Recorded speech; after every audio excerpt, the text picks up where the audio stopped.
Good morning, Dawn. Hey, good morning, Liz. How you doing? You know what? I'm doing really great. It's cold, Awesome. but I'm fantastic. Sun is shining here. I like sunshine. That is very helpful to me. Well, today, this is Tuesday, and on Tuesday, you and I lead a course called the Money Master Plan Mastermind, and you are welcome. People who are listening, you are welcome to join us in this course. It's a great community course. You want to say a little bit about it, Liz? Because we have to jump off by 11:20 so we can let all of our participants in on our Zoom. So, Yes. So the Money Master Plan Mastermind is really about taking a look at um, kind of your guiding light, what it is that the money serves as a role. We really define who we are, what we're looking to accomplish in our life, and if we're looking to launch a business, make a career move, big shifts and big changes, but money is the reason you're not doing it. So we take a look at defining what is the change and then building a roadmap for the change, whether it's launching a business, um, um, changing careers, defining a new lifestyle and getting clarity around that, getting really intentional. And then we help you build a roadmap and align resources of time and money. The cool thing about all of this is that you are in a community of women supporting each other through this process. They have brilliance to bring to the conversation as well as you do with regards to what they're building, right? So right. I really love the community aspect of it because so many people are afraid to talk about money. And I was what just a reading an article that says yeah, what women, like I was out with my guy and a couple of his neighbors, and they talk about stocks and business, and we women, we don't. And it's fascinating to see the big difference. And we right. just need to start talking more about it. And just the other day, you and I were out together with a mutual friend, kind of celebrating some things going right in our lives and having some food and beverage.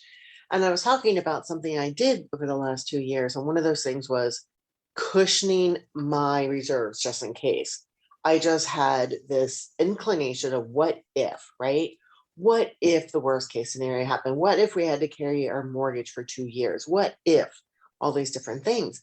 And I'm one of those people, I shouldn't say this out loud, especially on Facebook, but I'm going to, right? I normally, Should I be knocking on wood? right? And I think it's important to make sure that you have money that you can access. But what we say to clients and what we do sometimes aren't 100% aligned. I went ahead and sold a bunch of stuff to cash because I was like, ooh, just in case, who knows what's going to happen? There's so many heightened emotions right now. The market could plummet based purely on emotions, right? Hmm. So I sold a bunch of stuff to cash just in case. It wasn't everything, but it was able to cover my mortgage and bills for probably a year and a half. Now Right. the hard part is, when do I get back in? Right, right, So right, if right. But you guys anybody do wants to that with have it. coffee and talk about that, reach out to me because I'm open to those conversations. Yeah. Well, and I think that that's a really important thing to think about, though, especially if you are, remember, this is for those of you who are new or are watching this later, this conversation has really been focused on something we're calling the Great Resignation. And Mm-hmm. there's it's kind of a term that got created a few months ago for people who are leaving the workforce because they're tired or frustrated of their current situation. And they're either retiring, they're starting their own companies, or maybe they're going to different jobs. And so we're here to talk about what's happening, what you ought to be thinking about, planning for, if you are one of those people that's thinking about changing, making a major career change, and you will have some financial, it could have some financial impacts. So when people are starting new companies, it's always important to think about the money. Yeah. So There we go. today we're talking about all the hats you have to wear when you start your own company, or if you're going to be going into a bigger position. So this is you can't really see it very well with my blurred I can background, see it. but this is what I would call the operations person, the on the ground analytical, we're going to get business done kind of a hat, right? You have to be thinking about financially, what do you need? Where do you need to go? And this is the financial hat. You really need to think about the financial hat. So Liz, today we're talking about hats. So we're going to share This. some fun hats this is my hat when we want to talk about the romantic, because the romantic likes to have fun and go and experience life. So this is actually a New York Mets hat, and it's something that my husband and I do together. We enjoy going to baseball games, but also traveling and going to Shea Stadium and everywhere else. I had to think for a second, is it Shea or City Field? I think it's City Field. They You tore haven't down been in the, a while, right? Things Yeah. change. right. Actually, I went a couple months ago, but still things have changed, and I keep calling it Shea when I know it's City Field. But here we go. I like to travel, I like to have fun, and I like to have experiences. That is a romance. Which is really why a lot of people join, start their own companies, is for the lifestyle, Ah, right? They want to be able to have the freedom and flexibility to be able to go and do those things, but they don't always think about the on the ground reality of how do you actually bring money into your company, and how much money do you need to have prepared? How much money do you have to put into cash so that you can last a couple of years, especially if you are taking a lot of time off? How much cash do you need to keep operating, right? And it's really funny. Talk about that money that I sold to cash. The romantic is like, oh, come on, let's get in there. Let's do something really big. Let's go play. Let's go big. And the That's great. accumulator, we'll put on the Oakley hat for the accumulator, which is actually more of a celebrity, but we'll put this on. The accumulator is like, no, no, no, no, no, no. That money is strictly for the rules of if you need to pay the mortgage, right? Right. If something happens, you Right. did this intentionally. You have other Mhm. money that you could go play with, but do not touch this. Right. But if you leave that hat on, and Yeah, I put on my ruler, right? My queen, my tiara, being the person kind of oversees the whole thing. I'm looking at how do we make sure that Liz gets her accumulator satisfied, right? How do we make sure that there's enough financial rules in place, and that they're the right financial rules in place, so that she can also do her New York, not the Mets. Is it the Mets? it is the Mets. The Mets, the New York Mets, because there's the Yankees, right? So the Mets, and I bet Fred would be rolling. He'd be like really upset if I was calling it the Yankees. Anyway, so that okay. you can still wear that other hat, right? So there are times when the accumulator has to be able to let go so that you can do the other. And so there's a ruler in you that's like the CEO, the overseer of the entire operation. And you have to be able to manage your family, what you want for your company, what your clients need, and the lifestyle that you're trying to do, right? Exactly. And still have a life. Mm-hmm. Mm-hmm. Right. Yeah. Do you have another hat that you want to share? I do. So, part of owning your own business is also doing a lot of different roles, right? So this is one of my favorite hats. It's actually my husband's hat, but I think it's kind of cute. One of my favorite roles in owning my own business is a relationship management role of building the relationships with, women in general, but also with potential clients, helping them uncover what it is that they're looking to accomplish in their life, and those dreams that they've held near and dear, that they're like, I don't know if it's viable, and I just need to go through a planning process to find out if this idea I've been carrying around for a long time is viable. I want to jump to go try it. So, my connector's like, we want you to jump. We are here for you. We're here to support you. Yet, let's go through a process of planning out a roadmap and making sure that you know what you're doing and that you can be successful. Because it's very different when you have a boss that's always reminding you of what to do versus having to figure it out yourself. Because imagine, I mean, it's like you're wearing this hat and you're wearing this hat, right? And you might be wearing this hat, which is kind of just another little fun hat, right? But you're wearing them all the time, right? And if you're like me, and Liz, there's also the Alchemist or Dreamer hat, right? That's awesome. You got to have your mission. You got to have your vision. You got to live outside the box in terms of what you're dreaming about, right? Because if you want your idea, your product, your service, whatever, to be successful, you can't be living in this hat. I'm going to move all my hats away. So you can't be living in this hat. You have to be able to wear this hat and this hat at the same time. Oh, this is really silly. You know what? Put the tiara on, the black hat. Okay, my tiara just fell.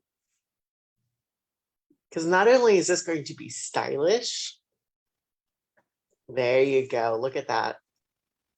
So now you can see, and you have to be able to wear them all at once, right? And shift around because, you know, you're evaluating things all the time. And a lot of times we think, oh, I should be more focused on the rules, or I should be higher level, or, but you've got to be able to do all of them at the same time. It's non-linear, Right. right? So what we do with people is it's a non-linear approach to making this really big change in your life, Mhm. right? So And there's there's going to be times where you have to, when one takes over and takes up too much control, you do have to maybe put it in its proper place and bring forth other characteristics and other archetypes to help bring about the balance. right. So archetypes, you just brought up this term archetypes. So we do these money personality quizzes, which what we find is that the way you think about money is not something you just created or that you created in college. You have been trained. You've been making decisions since you were very young when you watched people deal with money, because money's in every decision. I mean, I can't think Yes. of, there's a couple of decisions where you may not think about money, very few. We won't talk about those here because that would be inappropriate, X-rated, but you know what I'm saying, right? But otherwise, it's kind of like, does it cost money? Does it not cost money? Right? Or are we going to lose money? Are we going to gain money? Or, you know, if you're looking at the items on a menu, you know, sometimes people look at how much it costs. And if they don't look at how much it costs, it's because they're saying, oh, I don't care about how much it costs, right? There's always a money conversation. And you've been learning these money conversations because people either talked about it or didn't talk about it. And it's everybody who influenced you, right? So then there's emotions that come up with that, right, Liz? Yeah. And how you do money is how you do everything, right?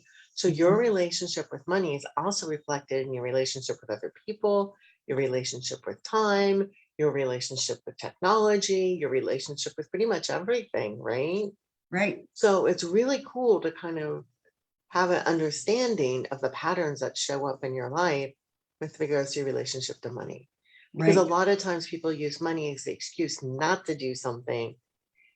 And that's really not what is going on. Right. It's a pattern. It's just a pattern. Right. And like you're judging things or you're not judging things, or you're judging Mhm. that you're not judging. Right. You know, Yep. and there's so much emotion, right? You don't want to look bad. You don't want to look stupid. Maybe I'm a maverick. So I love risk. I love that, being on the edge, like, okay, how far can I go before I fall off? I can pull back at the last minute, right? And other people are like, I like my nice cozy box. Let's keep things nice and cozy and safe. And that has a huge impact, right? My nurturer and my accumulator are like, don't do too much risk. That might be risky and uncomfortable. So I go into overwhelm and I shut down. Right, So then I'll go, oh, wait, overwhelm's here. Oh, who's right. talking? Mhm. Oh, it's my nurturer. I can't seem how to build something for myself and put everybody else's agendas before mine. Right, Doesn't work. right. Well, and you know, and sometimes when you can finally get free from or leverage the archetype, we have a client who has been a financial advisor for most of his adult life and has made the decision when he saw, the maverick side of him, was always very interested in the maverick was always interested in, like, the hunt for clients, right? You've got a reason. There's something that you do. It's the hunt. If I don't make my sales goals, then, how am I going to feed my family? So hunt, I'm on the hunt. I'm on the hunt. And then, when the money coming in is sufficient and more than enough, it's like, well, now what do I do? Because he wasn't on the hunt anymore. So now he's getting, I'm not gonna say, he's got a new line. He's going into a retail environment, which is really exciting. It's a very successful franchise with a product that everybody loves. but he hadn't seen that as a possibility. And we got him to, we let him see how his Maverick was driving certain things and how do we put the Maverick to work. And the Maverick let him go do that. We have another client who is, it's by the book, medical and, plans. And it's very, very, you got to follow the rules, very accumulator oriented. And then, but there was this alchemist in the background, right? Because doctors really want to save people. They, no matter what. They want to do it more upstream. Yeah, they really do. So, but they really want to save people, which is truly the alchemist, right? They really want everything to work for everybody.